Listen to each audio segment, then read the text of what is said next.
गणतंत्र दिवस क्यों मनाया जाता है? क्या ये झंडा फहराना, जयकारा लगाना यही गणतंत्र का उद्देश्य है?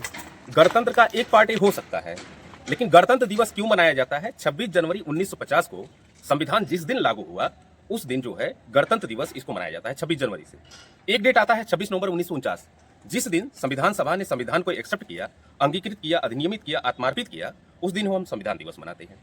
अच्छा, मुझे इस बात को लेकर के थोड़ा सा खुशी होती है कि हम 26 जनवरी 1950 को पूरा संविधान अपना लागू हुआ, जिन उद्देश्यों के साथ लागू हुआ ताकि सोशियो इकोनॉमिक डेमोक्रेसी को साकार किया जा सके, ताकि निष्पक्ष रूप से सामाजिक, आर्थिक, राजनीतिक न्याय लोगों को मिल सके, ताकि समावेशिता, धारणिता और समतापूर्ण समाज को हम स्थापित कर सके। इन चीजों को लेकर के मुझे खुशी मिलती है, लेकिन थोड़ा सा दुख भी प्रकट होता है कि यार 76-77 साल संविधान को लागू हो गए, तो क्या हम सोशियो इकोनॉमिक डेमोक्रेसी को साकार कर पाए हैं? क्या हम सामाजिक, आर्थिक, राजनीतिक निष्पक्ष न्याय को सुनिश्चित कर पाए हैं? अब आते हैं हम अपने संविधान को लेकर के, क्योंकि संविधान लागू किया गया था 26 जनवरी 1950 को ही संविधान लागू कर दिया गया था, जिसका उद्देश्य यही था कि समतापूर्ण समाज, धारणीय समाज, समावेशी समाज का हम निर्माण करेंगे। अब थोड़ा सा हम आर्टिकल्स की बात करेंगे, फैक्ट के आधार पर बात करेंगे, इधर उधर की उड़ी उड़ी बात नहीं करेंगे।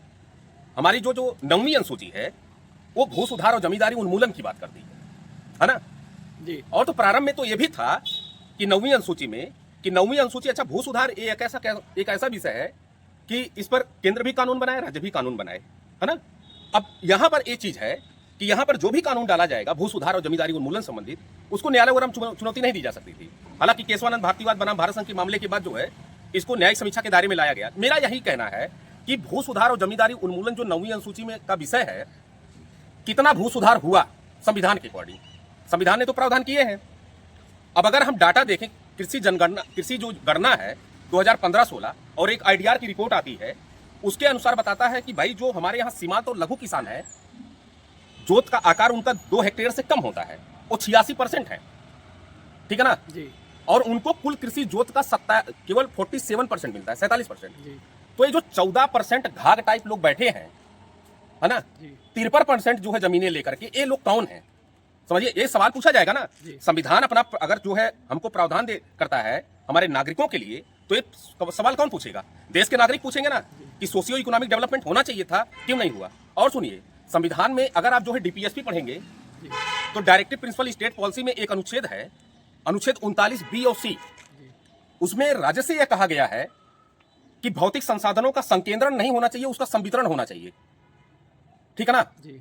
और मजे की बात है कि इसको लागू करने के लिए 25वां संविधान संशोधन अधिनियम 1971 लाया गया और कहा गया कि इसको लागू करने के लिए अगर किसी का फंडामेंटल राइट का वायलेशन भी हो रहा हो, अनुच्छेद 14, अनुच्छेद 19, अनुच्छेद 31, तो वायलेशन वो नहीं माना जाएगा।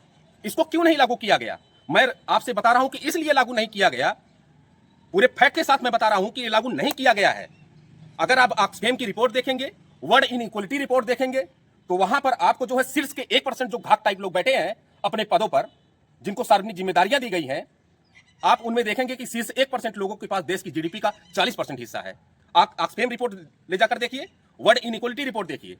अगर सीधा सा मैं ऐसे मान लूं कि नीचे के 100 लोग हैं देश में और 100 रुपया है, और उसमें हमारे यहां समाजवाद है, भाई 42वां संविधान संशोधन अधिनियम 1976 के तहत समाजवाद शब्द शामिल किया गया और संविधान का बेसिक पार्ट है ये, किसी प्रकार का हस्तक्षेप इसमें नहीं होना चाहिए। इंडिया जो है वो सामाजिक देश है, समाजवादी देश है। लेकिन दुर्भाग्य क्या है? दुर्भाग्य इस बात का है कि यहां पर आप जब 100 रुपया, हमने बताया कि देश की अगर जीडीपी हो और 100 लोग हो तो समाजवाद कहता है कि समान वितरण हो, अनुच्छेद 39 बी और सी कहता है समान वितरण हो 1-1 रुपए का। लेकिन ये घाट टाइप शीर्ष एक व्यक्ति ऐसा है, 1%, ये 40 रुपया कब्जा कर ले रहा है। और सुनिए, जो 50% लोग हैं, जो 50 लोग हैं निचवा के एकदम दबे कुचले, एससी, एसटी, ओबीसी, महिला, जो भी आप कह लीजिए, इनको हाशिए के अंतिम पायदान पर खड़ा हुआ जो वर्ग है, जो शोषित वर्ग है, जो वंचित वर्ग है, ये 50 लोग जानते हैं कितना रुपया लेते हैं? 3 रुपया लेकर के ये अपना जीवन गुजार रहे हैं। ये संविधान लागू हुआ है हमारे देश में, ये संविधान के जो है उद्देश्य साकार हो रहे हैं हमारे देश में। संविधान हमारा डेमोक्रेसी की इजाजत देता है और डेमोक्रेसी का अर्थ यह होता है कि जनता का शासन प्रशासन में हर वर्ग अपनी भागीदारिता को जब महसूस करता है, उसको हम डेमोक्रेसी कहते हैं। लेकिन यही डेमोक्रेसी वयस्क मताधिकार का प्रावधान किया गया। अभी 25 जनवरी था ना, 25 जनवरी को मताधिकार जो है दिवस मनाया गया, मतदान दिवस, आप देखे होंगे, है ना। अच्छा, मतदान दिवस मनाया गया, वयस्क मताधिकार भारत में है। और वयस्क मताधिकार में समस्या क्या है? मुझे चिढ़ नहीं है, मुझे चिढ़ इस बात की होती है कि आपको अगर वयस्क मताधिकार दिया गया है 18 वर्ष से ऊपर सारे लोगों को, तो समस्या इसमें नहीं है। इसमें बेवड़े भी शामिल हो जाते हैं, इसमें अंधभक्त भी शामिल हो जाते हैं, इसमें सारे वर्ग के लोग शामिल होते हैं, इससे भी मुझे दिक्कत नहीं है। लेकिन मुझे दिक्कत तब होती है जब एडीआर की रिपोर्ट आती है और लोकसभा के 543 सांसदों में से 251 सांसदों पर जो है आरोप पाए जाते हैं, और उसमें 170 सांसद ऐसे हैं जिन पर हत्या और बलात्कार के मुकदमे दर्ज है। वही हमारे बहन बेटियों और वही जो है सामाजिक सुरक्षा के लिए जाकर के कानून बनाएंगे। मुझे इस बात को लेकर के दिक्कत है। मुझे इस बात को लेकर भी दिक्कत है कि भारत के संविधान में पर्यावरण के संरक्षण एवं संवर्धन की बातें कही गई हैं, समझ रहे हैं ना। अनुच्छेद 48A, राज्य का यह कर्तव्य होगा कि पर्यावरण के संरक्षण एवं संवर्धन के लिए कार्य करे। नागरिकों के भी कर्तव्य बनाए गए हैं। अनुच्छेद 51AG 7वां मौलिक कर्तव्य है ना। और इसके अलावा 42वां संविधान संशोधन अधिनियम 1948 के तहत अनुच्छेद 48A, और इतना ही नहीं, आपका फंडामेंटल राइट है अनुच्छेद 21 के तहत। एमसी मेहता बनाम भारत संघ का मामला आया था और उसमें माननीय सुप्रीम कोर्ट ने कहा कि अगर आपको प्रतिष्ठापूर्ण, स्वतंत्रतापूर्ण और सम्मानपूर्ण जीवन जीना है और अच्छे से जीवन जीना है तो स्वच्छ पर्यावरण का आपका राइट होना चाहिए। लेकिन ये लोग कैसा पर्यावरण बना के रखे हैं, अगर आप जाएंगे WHO का मानक देखेंगे तो PM 2.5 जो है वो आपका PM 2.5 5 से लेकर के 15 के बीच होना चाहिए। लेकिन दिल्ली में जो है 400 क्रॉस हो रहा है, इसकी जिम्मेदारी कौन लेगा? क्या सरकारों की जिम्मेदारी नहीं है? हमारा लोकतंत्र, हमारा गणतंत्र, हमारा जो है समाजवादी उद्देश्य इसी स्तर का होना चाहिए। मुझे इन सब चीजों से चिढ़ होती है, मुझे इन सब चीजों से दुख होता है।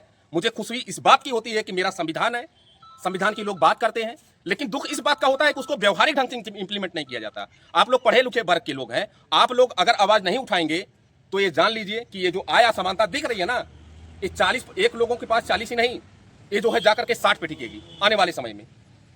तो मैं नहीं चाहता किसी प्रकार का जो है लोकतांत्रिक और सामाजिक देश में इस प्रकार की स्थिति उत्पन्न हो। तो मुझे उम्मीद है कि इन सब चीजों पे सरकार कार्य करेगी। तो फिलहाल के लिए